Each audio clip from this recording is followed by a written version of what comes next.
DP world বিশ্বজুড়ে বেশ কিছু বন্দর পরিচালনা করে, তবে তাদের অতীত ঘেঁটে দেখা যায় সবখানেই তারা লাভবান হলেও দেশগুলো পড়েছে বিপদে।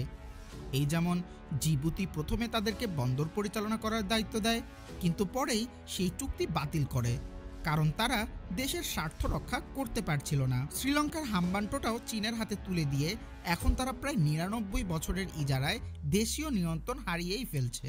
এমনকি কেনিয়াতেও ডিপি ওয়ার্ল্ডের উপস্থিতি নিয়ে প্রশ্ন উঠেছে।